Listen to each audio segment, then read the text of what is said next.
Good afternoon, everyone, and thank you all for taking time out of your day to join us. My name is Melissa Reed, and I'm a marketing and communications specialist for Ad Astra, and we have an exciting installment for today's Astra Academy webinar. I've put together a quick overview of today's presentation so you know what to expect of your time here with us. In just a few moments, Dr. Barnshaw will kick off his presentation, Bending the Curve, and then we'll use the remainder of the time for any questions or to answer any questions that you might have. Throughout the presentation, we invite you to submit your questions, and you can do so by using the questions tab on the webinar panel at any point in the presentation. We will refrain from answering those until the allotted time at the end of the presentation. Okay, for those of you who aren't familiar with Ad Astra, we are a course scheduling and enrollment management organization who partners with colleges and universities to improve course scheduling efficiency and accessibility for students. Simply put, our solutions are designed to help institutions graduate more students faster. And I'm so glad you joined us today for Astra Academy. Our Astra Academy webinar series is really a place for thought leadership, where we bring together a diverse group of stakeholders across the higher education industry to share, for those individuals to share how their work is helping to improve student outcomes. As I mentioned earlier, I'm joined today by my friend and colleague, Dr. John Barnshaw. John is the Associate Vice President of Research and Statistics here at Ad Astra, and he's responsible for creating research and statistical solutions that facilitate unit and institutional improvements at Ad Astra. Prior to joining the company, Dr. Barnshaw served as the Director of Research and Public Policy at the American Association of University Professors, where he was responsible for the Faculty Compensation Survey and a variety of research-related activities pertaining to the academic labor force, tuition, and instructional expenditures.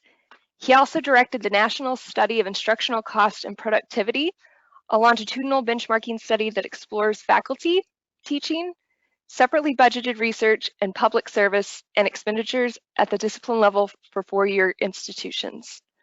All right, well, without further ado, Dr. Barnshaw, I'm going to turn this over to you. Okay, great. Thank you, Melissa, and thank you all for taking time out of your busy schedule to join me today. It's a pleasure to talk with you about some of my latest research, which is in a report entitled Bending the Curve. So I'm going to share with you some of those data today and a little bit about what I've been doing. And basically, since I've been here at Ad Astra, my job has boiled down to 4 words: graduate more students faster. The CEO of Ad Astra, Tom Shaver, many of you know, has basically told me, John, I want research and statistics to find a way to help us use the course schedule to graduate more students faster. So I'll be talking with you over the next 35 or 40 minutes about ways that I found to help you at your institution use the course schedule to graduate more students faster. So on this slide, can we use the course schedule to help graduate more students faster?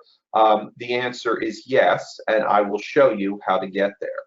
Now, the data that I'm going to be sharing with you today, we will make this available in the PDF that you're going to see over the next 45 minutes or so. And we will also make it available in a report that we can send to you. If you're just eager to get at that report right now, in the chat window, I have enclosed the link for where you can go to actually download that report, and you may do that right away. Okay, so how can we actually use the course schedule to graduate more students faster?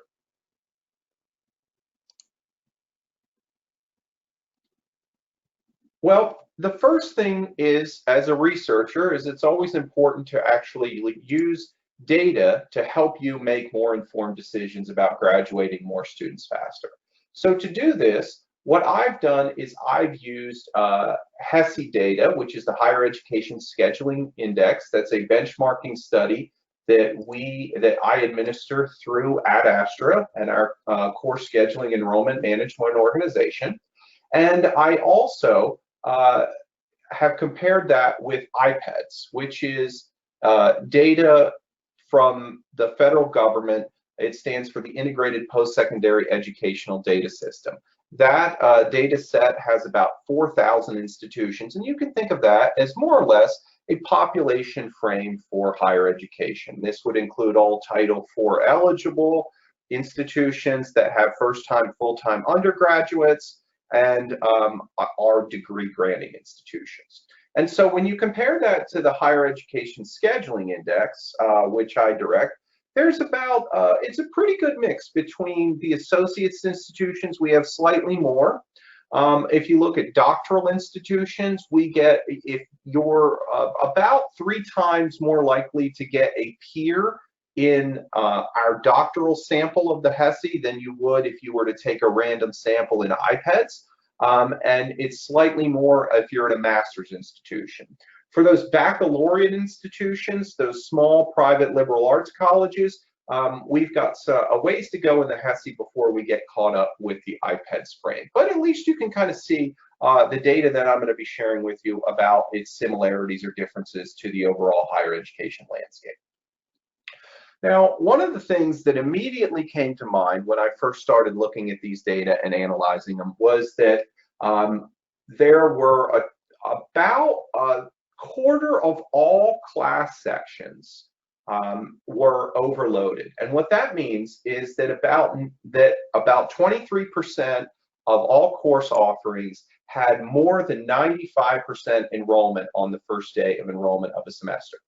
Now, the reason why that's a problem is, first and foremost, that the students can't get the courses they need to graduate, as exemplified in the red students looking for seats inside of this course here. It's also a problem for the institution because all those red students, not only is that a problem as it relates to retention and perhaps graduation, it's also revenue that's being lost by the institution. So that's a few things related to that. If we look at balance, that is those course offerings that are between 70 and 95% enrollment, we generally like to have it in that range. Around 85% is ideal. Only about a third of course offerings are balanced that fall in between that range, where you've got ample demand and an ample supply of seats. Another reason why the 95 percentile is so high is that those classes, if you're at 95%, it's highly likely that you're going to add a few more students in the first week. I remember as a faculty member, there wasn't a single course I ever taught where I didn't add students at least in the first week. Another problem is underutilized. And for all the institutions in the study, about 44% of all course offerings were underutilized. That is, that there were less than 70% utilization within the courses. This is a problem because there might be sufficient supply, but there's insufficient demand, that there's not enough demand to actually justify this. These course offerings. And at some institutions, particularly two-year institutions, if we were to include just them, that number of 44% underutilized would jump up to 50%. So underutilization is a problem because you're often losing money where you're running sections that are only partially full. Now, I talked a little bit about, so that's helpful for understanding how much demand there is for classes. What's equally as important is understanding when that demand is most likely to be needed. And the Higher Education Scheduling Index, which if your institution doesn't participate in, I strongly encourage you to, because it gives you a lot of data to make better informed decisions on your course scheduling and your enrollment management. At most institutions that we work with, there's a prime time window, and that is generally between 9 a.m. and 2 p.m. If you have a large section of traditional students at your institution, it is highly likely that your pattern of student demand will mirror the visualization that you see here, those parabolas or those distributions looking very high between those hours of 9 a.m. and 2 p.m. What I did was I had always heard from our chief strategy officer and our chief executive officer that they've been at this for more than 20 years, and they said, you know, 85% is what we have historically looked at. And so I sought to kind of empirically test on some level. Is 85%? It seemed like I'm always dubious of numbers that end in a 5 and a 0. They just seem too comfortable to see in terms of whether that's actually a good fit and a true thing. So I looked at it, and I looked at the 8 institutions that actually have the closest enrollment ratio to that 85%, that so-called golden number of ideal enrollment. And if you look at these institutions, remember we had over 220 institutions. The institutions that had an 85% enrollment ratio or closest to it, they had 3 of the 5 highest retention rates in the higher education scheduling index. You see there 96, 92, and 90%. Interestingly enough, they all had a ratio somewhere between 45 and 67%. Now, that's generally a range that we like to see because it makes a lot of sense. What the prime ratio number, which is indicated in those green bars, is showing you is that if you have a 50% prime ratio, that means that 50% of your course offerings are in that prime window, maybe between 9 a.m. and 2 p.m. at your institution, and 50% are outside of that window. When you get down to 30% or 25% in your prime ratio, that means that you are only offering 25% of your course offerings in your prime time window.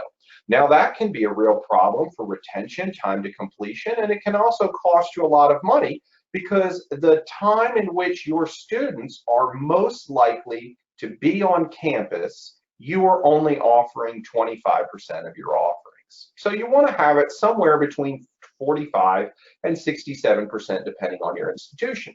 When you get too high in that number, maybe 75 or 80 or 90%, what that's suggesting is that if you're offering 90% of your course offerings in that prime time window, there is another time, maybe let's say between 3 p.m. and 9 p.m. every day, where there might be non-traditional students that might not be able to have the course access that they need to get the courses they need. So the institutions that effectively manage their enrollment ratio have a pretty high retention rate, and they all have fallen in that 45 to 67% prime ratio window.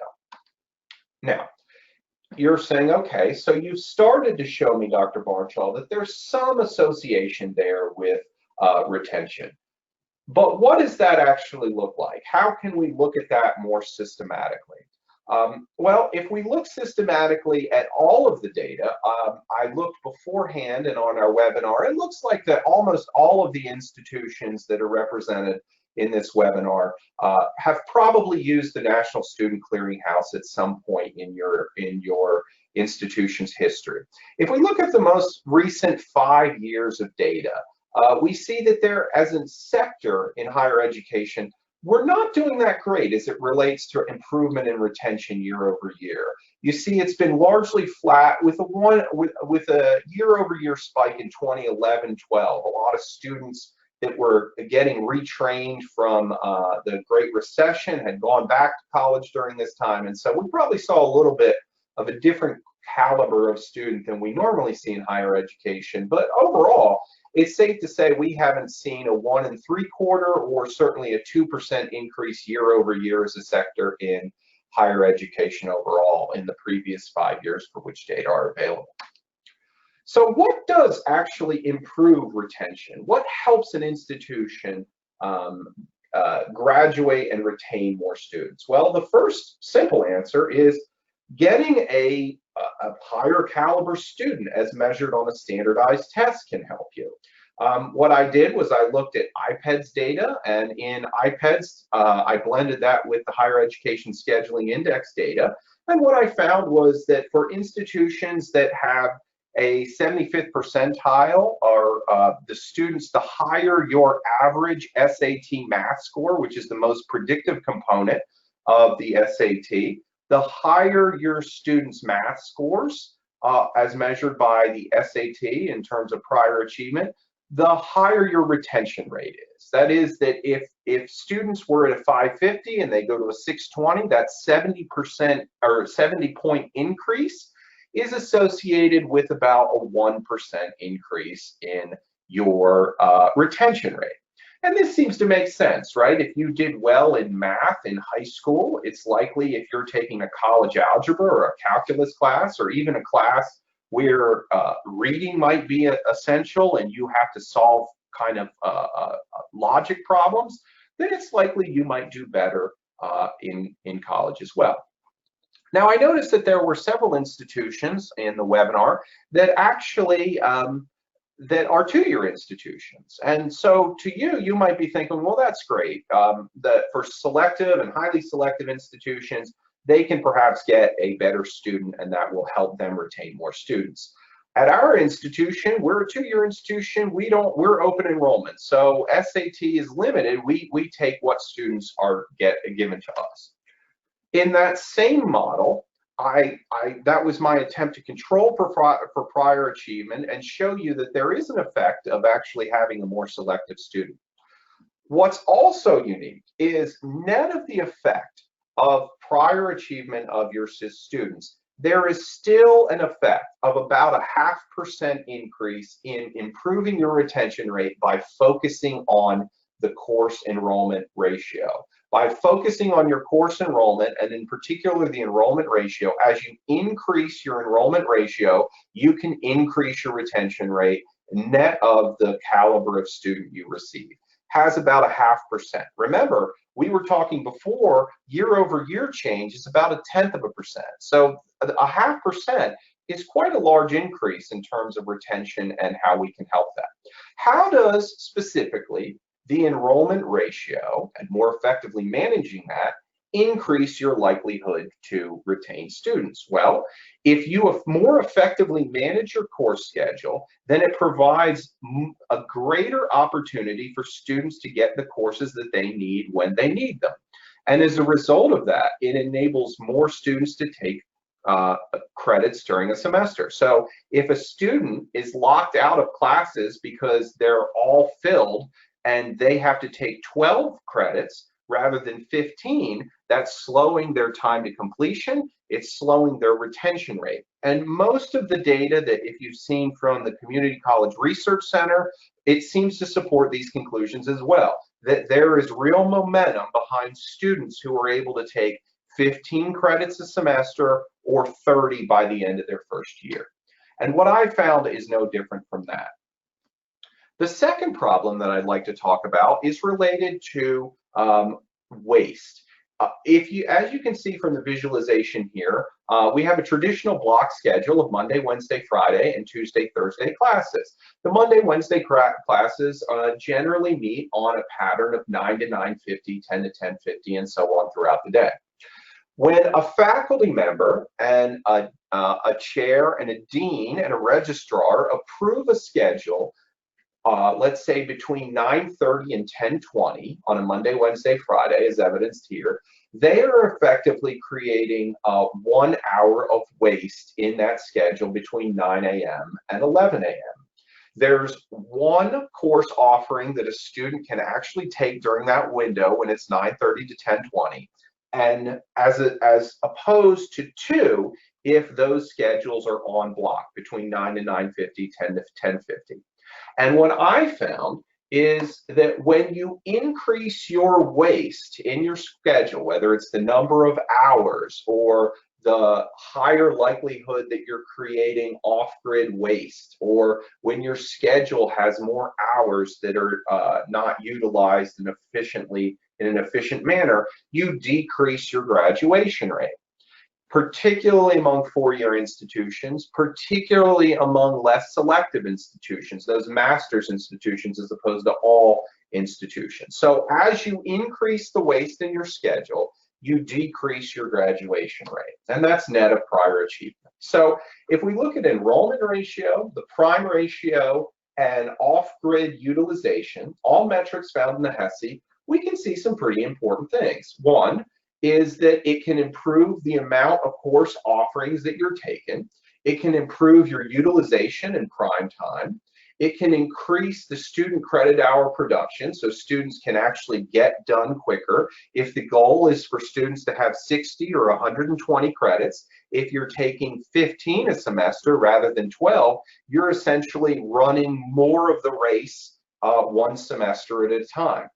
That has been shown from my research as well as other research that that can improve retention rates.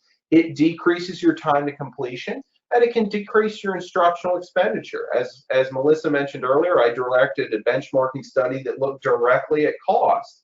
If you're running fewer sections, but you're prioritizing what you're running, you're more efficiently allocating your scarce faculty resources, which can actually improve their direct instructional expenditure per student credit hour, and it can improve the accessibility and availability of course offerings if you're offering them at the time when students are most likely to take them. So I want to also shift gears for a second and talk about unique groups that we can actually better understand.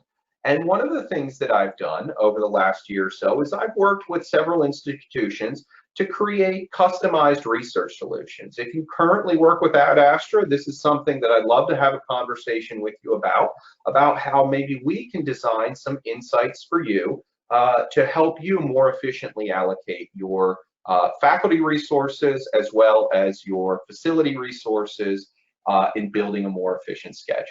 So one of the institutions I work with, they said, John, we have a fairly large non-traditional population as defined as students that are over the age of 25. And we'd like to know how we can better help them. And I said to them, well, what do you know about them? And they said, well, from our data, it looks like they're over 25, obviously, and we think that just anecdotally, there seems to be a lot of single parents that are there at our institution, at least in this non-traditional group. So what they did was we worked with them using their data from the Community College Survey of Student Engagement. If you're a four-year institution, we could do the exact same thing for you using the National Survey of Student Engagement, the NSSE. And so what we found was that about 25% of, if you look at the students that are over 25%, over the age of 25, that constitutes about 40% of their entire population. And from there, about, I would say half, it looks like 48% of them, of those non-traditional students reported not being in the labor force, and over half, 54%, reported spending more than 30 hours a week taking care of children. So that seems to support what the provost had told me was a major issue with their institution. So looking at them, I kind of said, well, this seems to make sense. What we did was we brought their grade point average data. We aligned this SESI survey with the student IDs of the students that took it, and then we used their institutional file to pull their actual grade point averages. And what we found was that the single best predictor of success at their institution was the total number of student credit hours that they had taken. The more credit hours you take, the better that you're going to do, the more likely it is that you're going to graduate, the more likely it is that you're going to go further on in your program. It's the highest, this 2.33, this is almost a quarter of a GPA point. So we're talking basically a quarter letter grade, or the difference between an A minus and an A, the difference between a B plus and a B, the difference between a B plus and an A minus. So that really matters, the number of hours. It's incredibly predictive. What's also predictive, and what's interesting here, is that if you're an older student, you're more likely to do well. If you are a student that is actually, your family is very supportive of you and your career, if your spouse or parent is a significant source of your income, that's also predictive of your likelihood of success. What's also interesting here, and in which is the second biggest predictor, is that if you feel that you were not academically prepared, you are more likely to withdraw from the institution. So the less likely you are to do well, the more likely you are to withdraw. One of the next biggest predictors, I think, is Remember, this is self-reported data. So the students who frequently report skipping class are less likely to do well at the institution. When I was a faculty member, I used to always think to myself, well, that's kind of student's choice. You know, they're 18 or they're 25. I'm not going to make them come to class. I don't have an attendance policy. If they have somewhere else to be, let it be. And if they fail my class, they fail my class. When I was an institutional researcher, I thought, well, maybe we should kind of do this because all these models that I look at, it doesn't seem to matter what else I put in the model, that if they report skipping class, it's highly predictive of how well they do. And this seemed to make sense to me because every student that was in trouble or at risk of failing my class when I was a faculty member, I used to say, you know, you should really come to class more, or have you been reading the notes or reading the book? And so there's definitely, to be sure, a student component. There's also a faculty component in terms of making sure that students are able to understand the material. But I also think there's a third component which we can maybe help your institution with, and that is we can build a schedule which increases the likelihood that they are actually going to be able to come to class. So at this institution, as an example, we know that they have a large population of students that are not in the labor force that are taking care of children.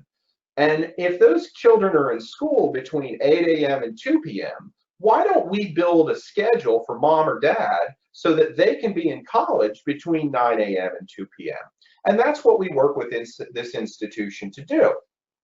I think this is potentially revolutionary in how we think about course scheduling if we're talking about being a registrar and that kind of thing, because when I was a student, it was always, here's your schedule, Mr. Barnshaw, go and rearrange your life around this, and you'll probably be successful here.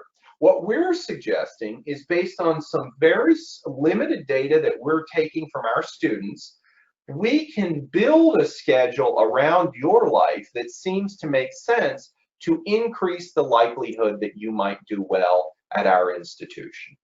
So that's, I think, a potentially exciting development that we talk about in this. Now, I saw on the call that many of you are from institutions where you are public, and in your states, the state appropriations over the last 10 years since the Great Recession have either been declining, have flatlined, or are almost at where they were 10 years ago, but are not significantly above that line. So many of you have been asked to do more with the existing resources you have and have not been substantially guaranteed that there will be significant increases to your resources and revenue in the near future. This seems to be borne out by CHIO data, as you can see here. If we look at 2017, the most recent data, the educational appropriations was around $7,600. If we look about 10 years ago, it was at $8,000. So appropriations over the last 10 years have been down. Net tuition revenue is more or less where it was. If it's higher, it's because institutions are increasingly relying on their students to offset the costs. And the FTE enrollment has actually increased a little bit. So this has created a lot of challenges. As a result of those declining appropriations, most institutions have increasingly relied, as evidenced by the green line here, increasingly relied on some graduate student faculty, but more so on part-time faculty. And we've seen over the last 40 years or so, the decline in tenure track lines have gone, for tenure track lines, it's gone down by about 50%. And for the entire percentage of the entire sector, it's gone down about 10% of full-time faculty. There is some real value in being a full-time faculty member. I've worked with many full-time faculty, having worked at AAUP. I was a former full-time faculty member myself. I was also a part-time faculty member.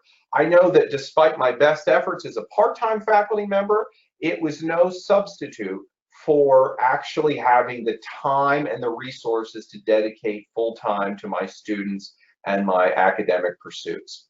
But the research is pretty clear. Some of this research I've done where part-time faculty are less likely to be on campus, part-time faculty are significantly less likely to experiment with teaching methods. That's a paper I wrote previously. But my colleague Ron Ehrenberg did some great research where he found that for every 10% increase in part-time faculty, you see a 2 2/3% decline in your institution's graduation rate, which is a substantial chunk. If you have a 20% decline, then it's not surprising that you'll have over a 5% decline in your graduation rate. So there's a real correlation there. We have partnered with institutions using Platinum to actually better understand how they can get a higher demand for their offerings. We use Platinum Analytics. If you're not familiar with it, I'm happy to go into more detail in the questions and answers. But essentially, we can suggest to institutions, here's where you can actually be more strategic in how you deploy resources, and you can generate revenue. For example, in this instance with a real institution, if they were to make these 84 changes, they would generate $6.5 million in new revenue. That institution said to us, this is a real challenge, and we're open to it, but that's too much too quickly. Let's focus on our gen ed requirements and see if we can move the needle there. And that's exactly what they did. They hired 15 full-time faculty to actually teach 52 new sections, and our solution, Platinum Analytics, identified that there was demand there. And as a result, that institution generated actually 58 new sections. We, I think, estimated that there should be 52 new sections, but they ended up generating 1,770 new seats. And after they paid for those 15 new full-time faculty with salary and benefits, they generated $833,000 in the fall of last year. Now, over the course of the year, that demand was there because those were gen ed requirements. It's likely that they're going to be there in the future. And as a result, they generated $1.5 million in net new revenue as a result of using this. It completely transformed the conversation of a registrar on campus, where the coordinator for the schedule went from that guy who always tells me, no, I can't teach in the room I like to, that's the guy who helped me get a new line for my department. So the proof of concept became articulated into departmental champions that were willing to become more engaged in the course scheduling process. And it really creates an everyone wins scenario.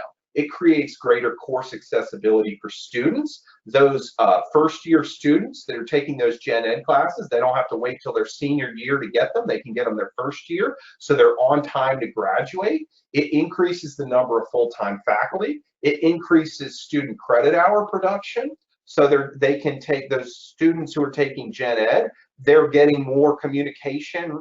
They can get their written comm right out of the way and that kind of thing. It helps with facility utilization, that that those courses are going to be at the right enrollment ratio when they're needed. And it eases the departmental needs with full-time faculty. And in the process, it generated money. In the report, Bending the Curve, we talk about a lot of these things, and I've covered some of them in varying levels of detail, whether it be from adult learners to identifying at-risk students. So earlier I mentioned about how some of those students who were at risk for struggling to perhaps that are more likely to skip class because of their lifestyle and the structure of their life outside of the classroom, we can help with that. We can help with better aligning your cost and your facilities. We can better help with course pathways. In the study, I give an example in detail of how the course pathway can actually help identify challenges along the way in terms of retention. We can decrease your reliance upon part-time faculty and expand your reliance on full-time faculty, which can arguably lead to higher graduation rates as well as increasing your retention. We can also increase the student credit hour production. I mentioned earlier about how if a student's taking 9 versus 12 credits, that's the difference between being part-time and full-time, between Pell eligibility and not. and it can help a student actually take 15 hours a semester, which can help them graduate. It can help them save money where they're not actually going to have to spend an extra summer or an extra year in school as a result of that. And it can also generate revenue from your institution where you're optimizing the courses, so you don't have to run inefficient courses, and you can be more successful in that capacity. And it can also improve your 6-year graduation rates. As I mentioned earlier, as you increase your waste, you decrease your 6-year graduation rate. So conversely, if you can more effectively manage your schedule, reduce waste, you can see improvements in your 6-year graduation rates. And that's exactly what some institutions have been able to do. Now, I covered in the 30 or so minutes that I had here, I covered a lot in a very short period of time. So there's a few things, three things that I'd like you to remember if you don't have time to read the report, and I know you're all very busy, so I do appreciate your time here today. One is effectively managing your course schedule can improve your retention rate, and that is net of prior achievement. So it doesn't matter whether you get a more selective student. If you get a more selective student, that's certainly going to help improve your retention rate. If you don't, and you focus on improving your enrollment ratio and your prime time ratio, you use the HESI, you can actually improve your retention rate by doing that. Waste matters when it comes to graduation. I made that point a moment ago. You increase your retention rate, you increase your efficiency, you can increase your graduation rates. And finally, you can break down the schedule. I often hear, you know, the schedule is a very complex thing at my institution. I'm a 4-year, I have thousands of faculty and tens of thousands of students. It's very difficult to actually do it. That's fine. The institution we worked with was a public land grant university, and we were able to make changes by saying, okay, 84 changes is too much to make in one semester for you. Let's consolidate and focus on 20 or so changes, and let's focus at the gen ed level. Let's focus on first years. Let's start somewhere and break it down into a manageable chunk that can actually facilitate unit and institutional improvement.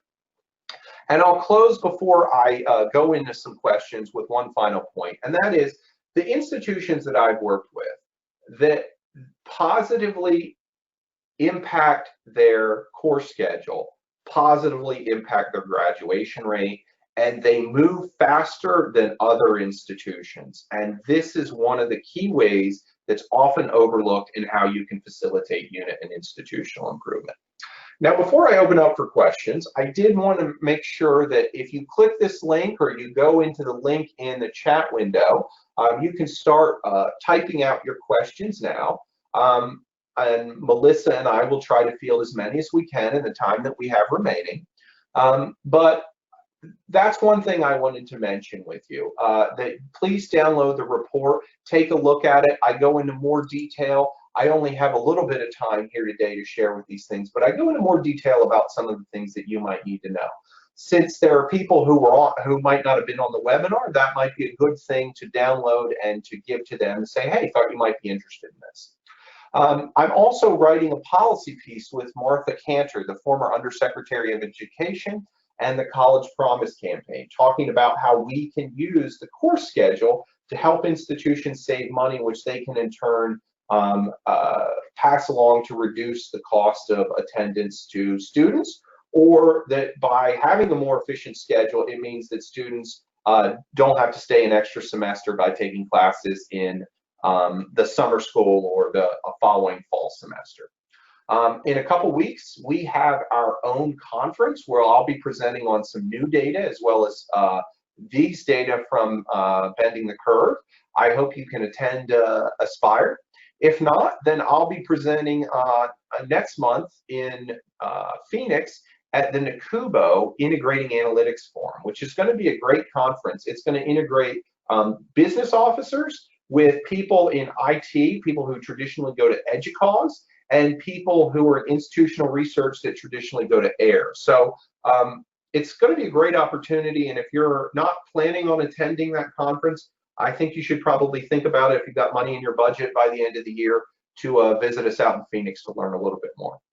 As always, you can reach out to me and we can talk, if you work with Ad Astra already, about setting up a customized research solution for your institution. So with that, I will turn it over to Melissa to see if there are any questions. All right, great. Thank you so much, John. There were a lot of great insights presented today. As John mentioned, we're going to take the rest of the time to answer any questions that you have. We've already got a couple, but if you have anything that you want to discuss or want John to go over, please do enter those into the questions panel and we'll get those answered. So the first question that I have that came in is, have you studied the impact of online courses or studying the impact online courses have had on course scheduling? Yes, I've studied it, and there are several things that I've learned about the online component. One is that it's important to manage it effectively, because a lot of institutions say, oh, well, we've got, it looks like we've got some pent-up demand. Let's just go and put a section. Let's say we've got 5 sections of Intro to Psychology that are bricks and mortar offerings. And let's go put, since we've got another 100 or so students, let's put a 300 student cap in an online Intro to Psych course. And the next semester, when they do that, they go and look at their schedule, and their enrollment ratios are down in every single one of those bricks and mortar sections, and their online is up. And they might say, oh, well, that's wonderful, or maybe it's not so wonderful, because what ends up happening is that at a lot of institutions, the retention rates in online courses is lower than the bricks and mortar classes. And so you want to be strategic in how you offer online and provide students the support that they need to do that when you're using kind of a model that's blending online with bricks and mortar classes. At Ad Astra, we work with institutions that are 100% bricks and mortar. We work with institutions that are hybrid, that have hybrid courses that blend both online and in person, and then programs that have hybrid where there's some classes online and some classes that are bricks and mortar. And we also work with institutions that are 100% online. So it kind of runs the gamut, but I think the simplest thing to say about that is when you look at online, you have to be careful and you have to be strategic with how you deploy online as a resource. It's not a cure-all because it can create as many problems as you think it's going to solve. So be very careful with how you think about online and how strategic you are with it. But that was a great first question. All right, great, thank you. All right, the next question I have for you, John, is what one thing would you recommend an institution do today to improve their course schedule? The single best thing that an institution could do is look at your enrollment ratios. If you're a registrar, you can probably go in and look at it. If you're not, you could probably work with your institutional research office and say, I would like to know, of all the class offerings that we have, how many seats do we have and how many students do we have in them? And then say, when you get those ratios back, have them, if it's all exported into an Excel file or CSV or something like that, just look at the ones that in a simple, you've got one column of seats and one column of students. Look at those ratios and then look at the ones that are below 70% and look at how many of them are there and see what you can do about it. If you're looking at the spring of 19, you can look at it already. We're building at Ad Astra a lot of course schedules for spring of 19 already. If you've already kind of booked some enrollment already for that, for students that can register for those courses or very soon, I would not be surprised to see that there's some courses that are already at 90, 95% capacity. And one of the easiest ways to address bottlenecks is by saying in October, November, this is a great opportunity for us to look at this and to say, we've got some data from external organizations that say we should be offering more courses if it's November. and the semester doesn't begin until January or February, and we've already got students at 95% capacity, that's telling us that we have capacity that we can do. That's something that you can do on your own right now. I'd say probably the second best thing you could do is look at waste in your schedule. And you can maybe look at a matrix where, in the example I gave, between on a Monday, Wednesday, Friday, 9 to 9:50, 10 to 10:50, are there any classes that meet Monday, Wednesday, Friday at 9:30 a.m. if your grid starts at 9 a.m.? And just doing a filtered search for them. And if you pop up a few, then that's probably an area to see, do we need to have those courses? Should we move them back a half hour or earlier a half hour? Up or down in the schedule. Those are a few things that you can do. When you get more systematic about it, it really is probably, if you're serious about it, I really would work with us here at Ad Astra. And I say that obviously because I work here, but I said that, and I've written reports even when I was at AAUP about how I recommended institutions work with it, because I firmly believe in the kind of work that we're doing and why it's important to systematically do this for institutions. Okay, great. So you've highlighted some successes that came from improving the course schedule, but have you ever encountered any drawbacks of improving the schedule? And if so, what were they? Yeah, let's see. I would say it's rare that you see drawbacks from the course schedule. But what you will see, being frank and honest, is sometimes there's a political calculation that probably needs to be made, right? If you've got a faculty member who's been teaching in a room for 10 years because they like that room, and 10 years ago they had 50 students in the room, but now they have 10 students in the room, that faculty member should probably be in a room that seats 20 or 30 rather than a room that seats 50. And they might really like that room because they may be creatures of habit. I know I tried to develop a habit when I was a faculty member because I thought that that made me more effective because I was doing the same thing in a pattern, and it helped provide structure and organization to my day. Now, there are faculty who would resent that. They don't like being moved. They don't like their structure being broken, but it's for the good of the cause. And I have worked with many, many faculty, having worked at AAUP. And I will say that 90 to 95% of the faculty I worked with, if you explained, here's how we're doing it. And if I were a faculty member and you had said to me, John, you're teaching a class between 10:30 and 11:20 on a Monday, Wednesday, Friday. If you move that class to 10 to 10:50, we could get 5 more students to graduate this semester rather than next semester. Would you be willing to do it? And I would say absolutely.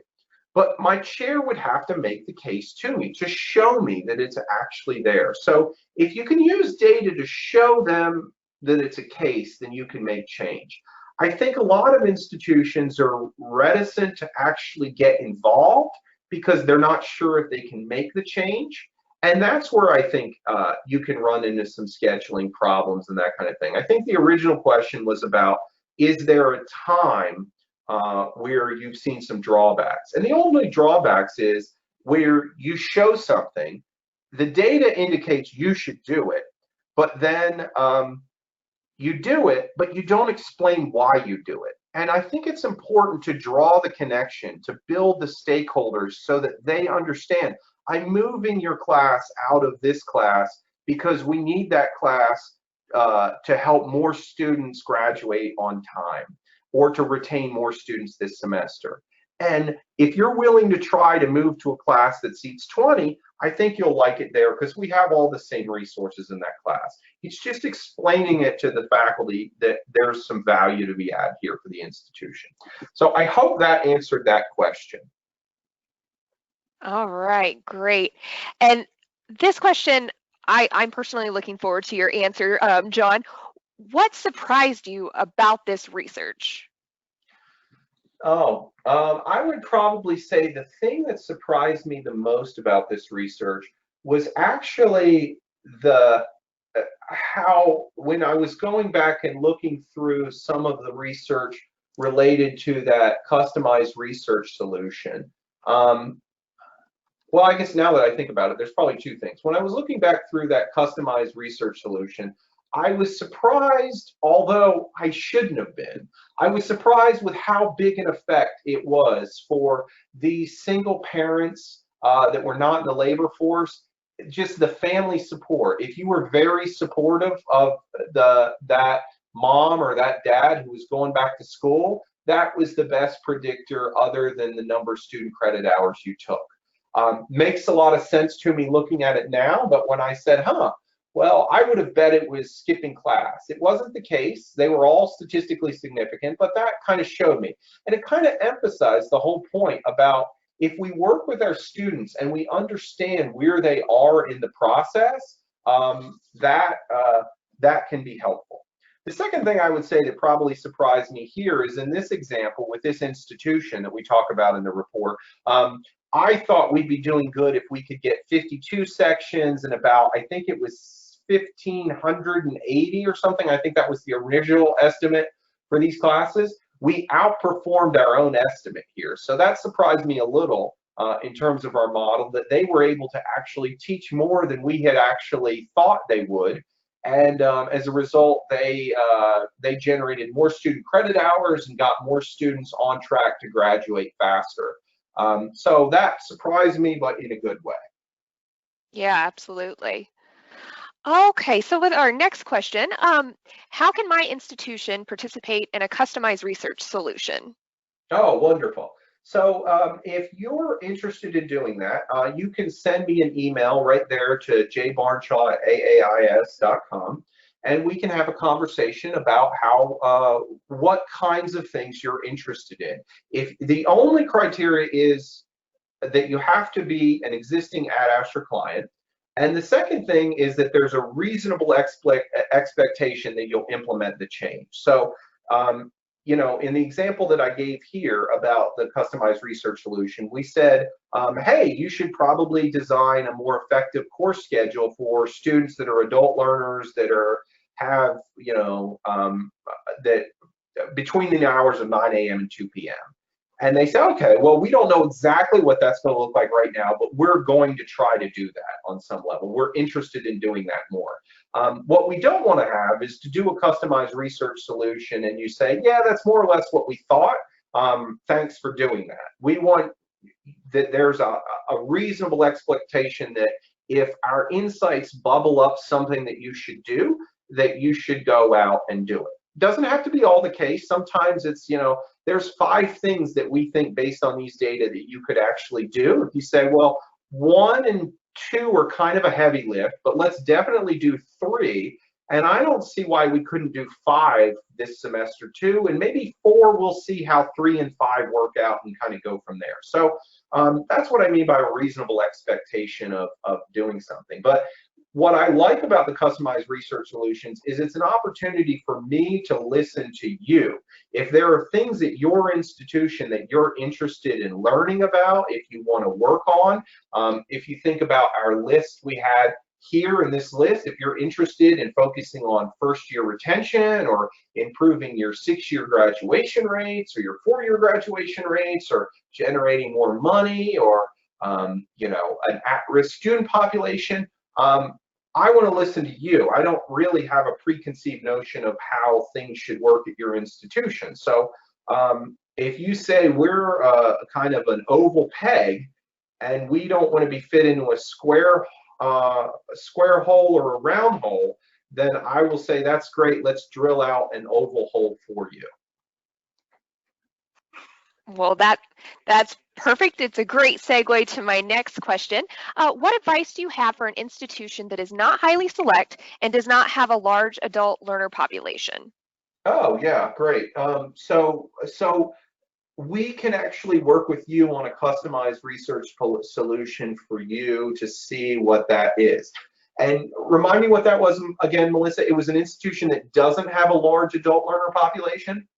Correct. That does not have a large adult learner population. Yeah, thank you. So that would mean that you'd have a large traditional population. So the students that are 18 to 24, most likely. I would focus on first year retention if I were you. Most of the data that I've looked at indicates that those first year classes can be a challenge and a threat to retention.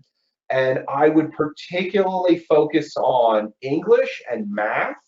Looking at particularly some of the STEM offerings too. So if it's college algebra, if it's calculus, looking at those classes, if it's biology, if it's physics, if it's chemistry, those kind of gateway courses that those students are going to need. Maybe it's designing something around supplemental instruction. So in your course schedule, you've got a little bit more offering flexibility where you can say, okay, well, since you're in chemistry, we're going to put chemistry from 9 to 9:50, and we're going to put the lab from 10:50 to noon on Monday. And so you're going to get a really structured schedule that helps you to succeed by focusing on those things. If it's an adult learn, or if it's a population where there might need to be more orientation, where supplemental instruction, you could layer that in right with the course schedule to increase the likelihood that they're going to succeed in those offerings. Those are a couple things that just come to mind right off the bat there.